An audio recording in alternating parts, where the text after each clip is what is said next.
yeah, would you want to do research and see where that pot of money goes? And I know you like to do research then. I mean, again, John, they working for the Periodic Press. Yeah. Checking out the IEP, but yeah, we'll see. Okay. So yeah, to see where that pot of money goes and what is it, how is it supposed to be spent by the law? And if indeed we are able, if indeed some of it's supposed to be used for air quality, maybe see if historically, has it been used for air quality? If not, then, you know, maybe you can get another staff person at the air district, another inspector. You know, that could pay for another staff person's time. There's only 3 inspectors, let's make it 4, you know. 1 person per 1,000 square miles. So yeah, and so see, you know, or for another air quality monitor that we could use.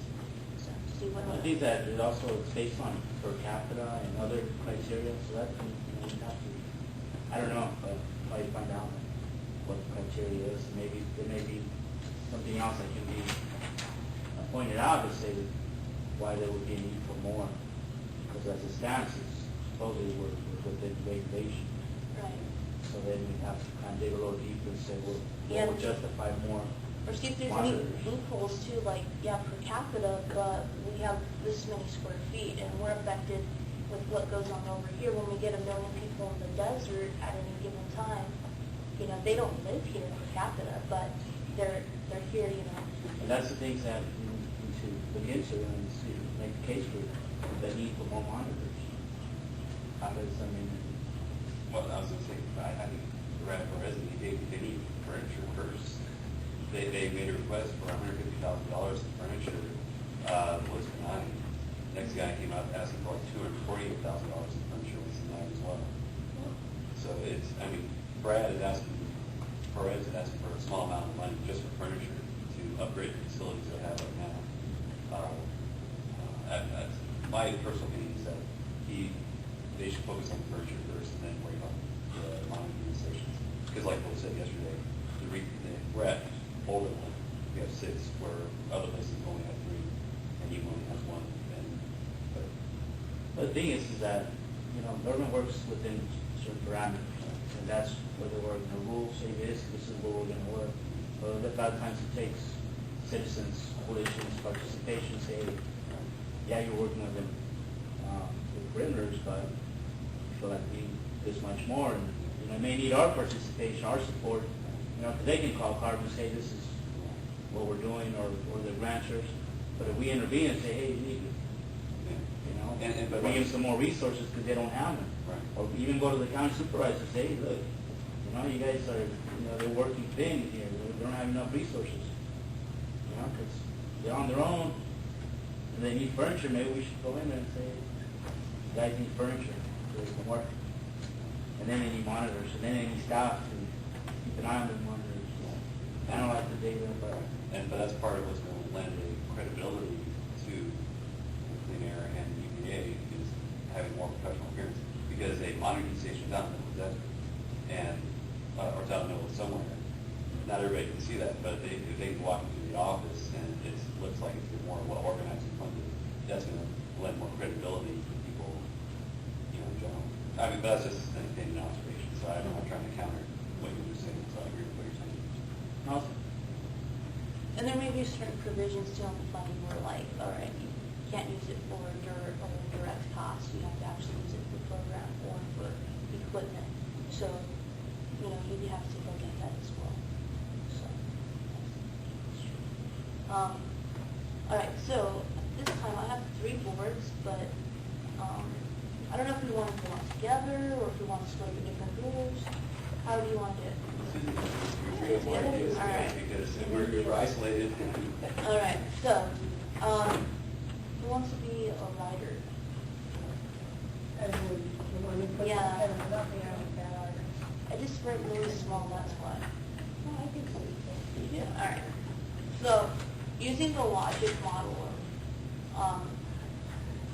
and we talked about several things, and maybe we want to start with those things that we talked about already.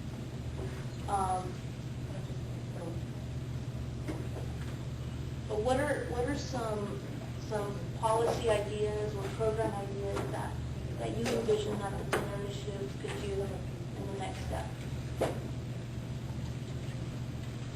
boss to say, to own other people's lots.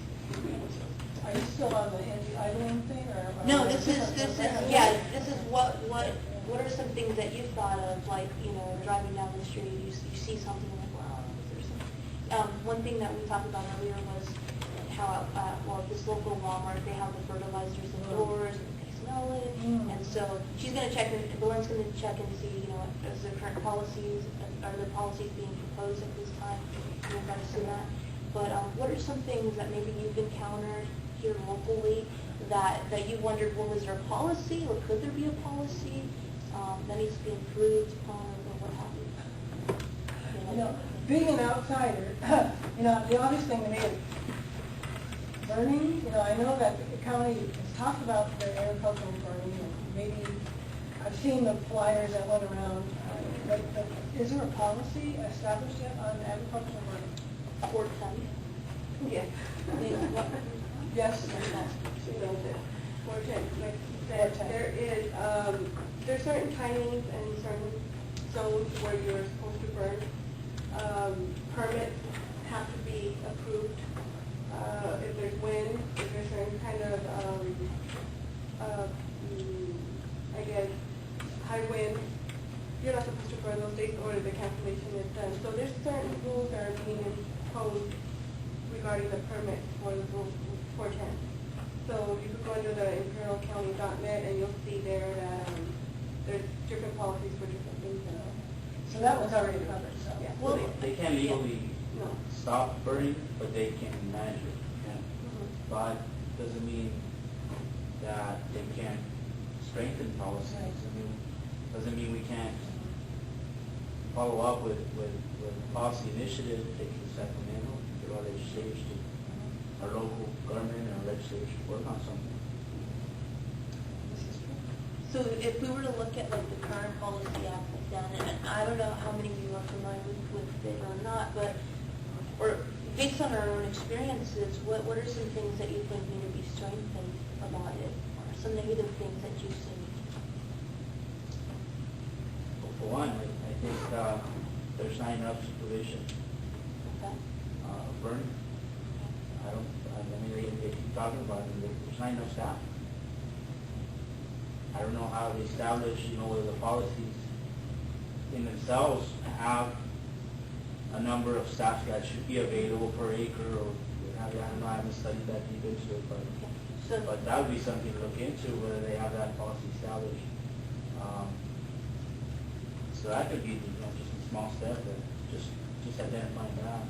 Do you know kind of? To see what they request for the permit, is what is being implemented, or what's being. Well, let's say they have 3, 4, 5 different sites burning, you know, and how many inspectors should be out there? I know they have it to some extent, you know, whether there's a high-risk area or not, but if you have 3 or 4 high-risk areas, they're not going to get to all of them.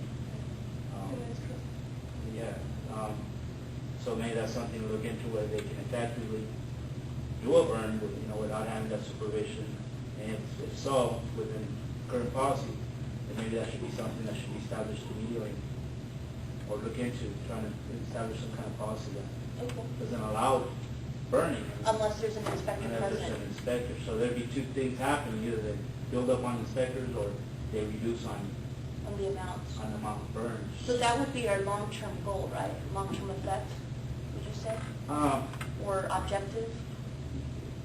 It just depends. I don't know. It depends on what the rule specifies, you know, right now that it is, you know, whether it's in there or not. And then what the law, legislature that sits right now, how that translates. It could be a short or long-term goal. Depends on how you think you can navigate it. But that would be the objective, is to require an inspector to be with an ag burn, or a certain, or what have you. Well, it'd be ideal to be with every ag burn. Right. You know, at least be able to touch on 3 or 4 burns. You know, be more strategic and say we're going to do it. You know, the north part or the east part. Maybe give the rounds to make sure that everything's okay.